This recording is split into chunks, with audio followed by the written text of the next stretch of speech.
on se retrouve dans une nouvelle vidéo. J'avais vraiment hâte de commencer cette nouvelle série parce que j'aime trop la mode des années avant 2000, je trouve ça magnifique.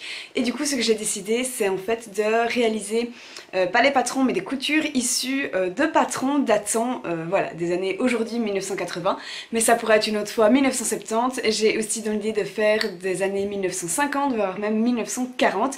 J'ai déjà trouvé des patrons, j'ai juste à les acheter du coup, mais ici j'en ai déjà quelques-uns au cote parce que ma mère à partir de 1980 et dès commençait à coudre, et du coup j'ai notamment ce patron pour aujourd'hui de 1980. Alors il est vraiment d'origine, hein, c'est le Burda Super Easy. Je pense que c'est très difficile de les trouver actuellement, mais bon, voilà donc aujourd'hui ce que je vais faire. Je n'allais pas faire cette robe-ci parce que elle sera un peu importable. Oups, c'est un truc qui est tombé. Mais je vais faire donc celle-ci qui est donc à large manche et voilà. Ici c'est fermé en enveloppe et voilà, elle est pas compliquée à faire cette robe, mais ça va être vachement sympa. Pour le tissu, ce n'est pas un tissu d'origine, ce serait un petit peu difficile, mais par contre c'est du tissu que j'ai trouvé en friperie. Donc voilà, celui-ci est assez neutre, ça va dépendre d'une vidéo à une autre, je ne peux pas vous promettre un tissu qui fasse super authentique, mais on verra selon ce que je trouve en friperie. Donc pour cette vidéo, pour cette robe, j'ai ce tissu qui est un bordeaux un petit peu foncé. Je pense que ça ne ça ne donne pas une fausse image de l'époque, c'est plutôt neutre, c'est ce qui va avec le patron Burda.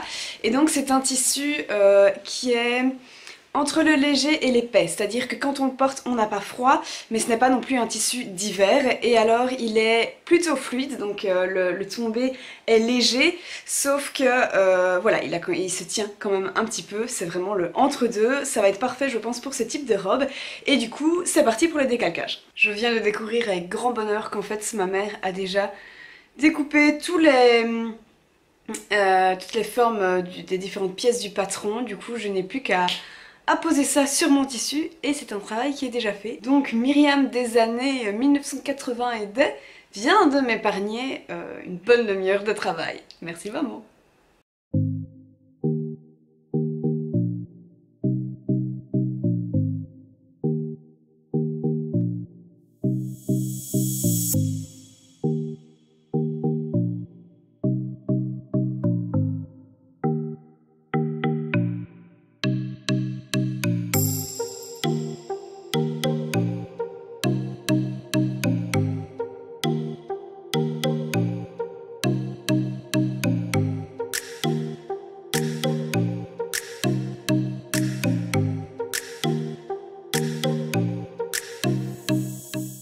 Alors c'est parfois un petit peu long de surjeter toutes ces pièces avant la couture, mais personnellement je le fais maintenant à chaque fois depuis que j'ai une surjeteuse, mais même avant, que ce soit le point zigzag ou bien avec une surjeteuse, peu importe, mais vraiment c'est important, et prenez votre patience, votre mal en patience, et faites-le parce que voilà, si simplement la finition de votre tissu, donc comme ici, n'est pas bien faite, au premier lavage vous pouvez être sûr que votre habit sera foutu, parce qu'en fait avec le tambour, la vitesse du tambour, eh bien l'habit va s'effilocher et du coup les coutures vont péter, et une fois que votre couture est pétée, c'est-à-dire qu'à chaque fois vous allez devoir rogner dans votre habit pour réparer les trous, et petit à petit en fait votre habit sera foutu. Ça m'est déjà arrivé, du coup maintenant je fais vraiment gaffe à tout faire. Genre là j'ai peut-être de passer 20 minutes, une demi-heure sur simplement le surjet. Donc la préparation un peu longue, mais franchement faites-le. Bonjour, on est le lendemain, on se retrouve pour la suite de la couture de cette jolie robe années 80. Je vais commencer par... je vais essayer d'être vachement efficace parce que j'ai pas énormément de temps, je vous avoue. Cet après-midi en fait j'ai mon premier cours de couture niveau intermédiaire avec l'organisme coursdecouture.org. Et du coup voilà, il faut que je termine ma robe avant parce qu'après c'est le week-end et je pars. Donc c'est parti, on commence directement. Je vais commencer donc par la pièce du dessus. C'est d'abord très simple. Ce que je vais faire c'est coudre la partie au milieu. Ce que vous voyez là c'est les deux pièces d'eau, et la pièce devant est en fait sur l'endroit, donc on ne la voit pas mais c'est en dessous. Donc je vais coudre ceci pour assembler. Ensuite je vais venir faire une simple couture aux manches pour assembler et terminer à faire le corps du devant. Là, c'est 3 coutures très simples, je vais simplement laisser de la place pour la tirette pour savoir enfiler la robe. Tadam, j'ai fait les coutures, alors c'était très simple. Voilà, ensuite je les ai écrasées au fer à repasser pour que ça donne bien. Ça vous voyez c'est une ligne, ce sera pour après, je vais vous montrer. Donc voilà, toutes les lignes sont faites. À présent, je vais coudre, enfin je vais épingler et ensuite coudre la parmenture au col pour que ce soit joli. Je la fais avant la tirette invisible, c'est pas très bien expliqué dans le patron, du coup je fais un petit peu comme je pense que ce sera le mieux.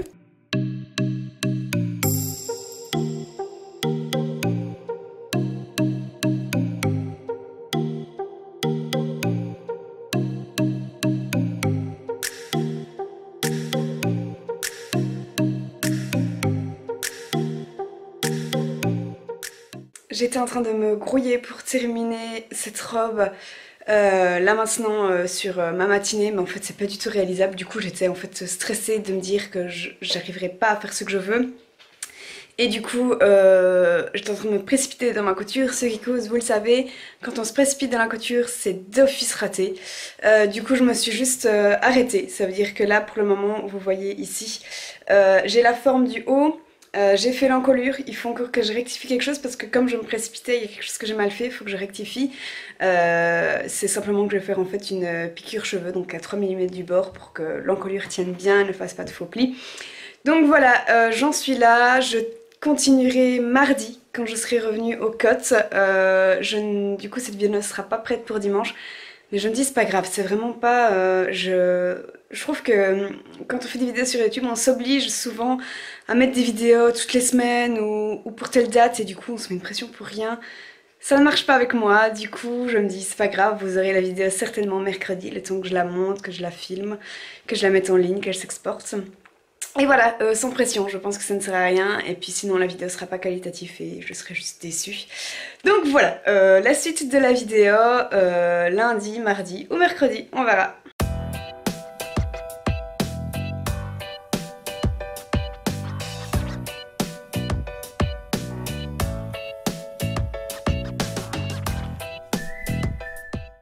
Alors on se retrouve bien des jours plus tard, j'avais simplement pas la motivation en fait de coudre cette robe, je ne sais pas pourquoi.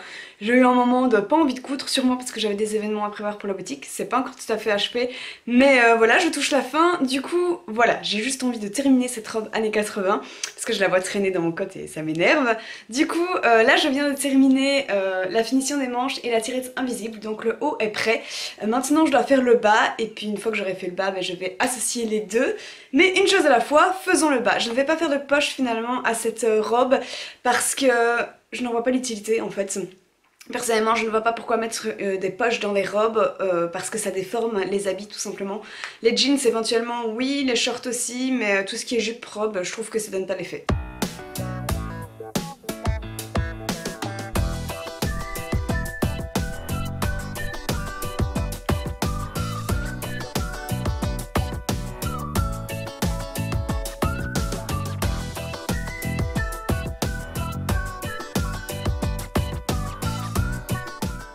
Alors voilà, j'ai ma jupe que vous voyez ici. Là ce que je viens de faire en fait ce sont les ourlets. J'ai fait un double ourlet tout simplement à 0,7 ml plus ou moins du bord. Donc maintenant j'ai un tube et alors ce tube je vais le froncer, je vais également froncer ici le bord de mon dessus. Une fois que j'aurai froncé ces deux bords, je vais les coudre ensemble et mettre un élastique. Donc en fait il y aura un petit espace, enfin je vais faire deux coutures aux fronces et entre je vais pouvoir glisser un élastique. C'est l'idée, je fais ça maintenant et puis je repasse et ma robe est terminée.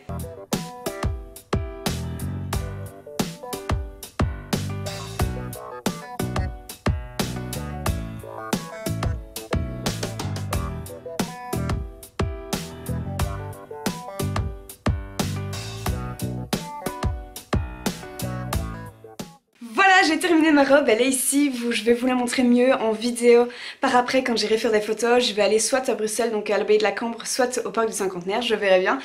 Cette robe est en réalité un petit peu trop grande pour moi parce qu'en fait au début je vous avais dit que je faisais une taille 36 parce que c'est la seule taille que j'avais de disponible, mais en fait en faisant l'habit, je me suis rendu compte qu'il taillait fort petit parce que je pense, hein, c'est pas sûr, mais quand en fait on prend des coutures d'autres époques, en général ça taille plus petit qu'actuellement. Donc ça c'est une taille 36, mais je pense que les mesures valent bien pour une taille 34 du coup. Et ce que j'ai fait c'est qu'en fait il y a un élastique à la taille et je ne l'ai pas mis selon mes mesures qui est 60 cm donc ça veut dire une taille 32, mais je l'ai fait de 70 cm, donc une vraie taille 34 parce qu'en fait je ne compte pas mettre cette robe. Elle est très belle, je l'aime beaucoup, mais je vais absolument pas la mettre parce que j'en ai vraiment pas besoin. Du coup je pense simplement peut-être la vendre sur un vide dressing style vintage, je sais pas encore.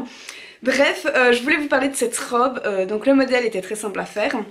C'était donc un Burda Super Easy de 1980 et c'est là qu'on ressent que c'est d'une autre époque, c'est qu'en fait les manches sont vraiment des manches chauve-souris, c'est-à-dire que sous les bras, quand on se tient ainsi, il y a vraiment de la matière, du tissu et donc ça donne vraiment un effet bouffant. Et c'est le deuxième habit que je couds des années 1980 et j'ai déjà eu ce sentiment de trop de tissu.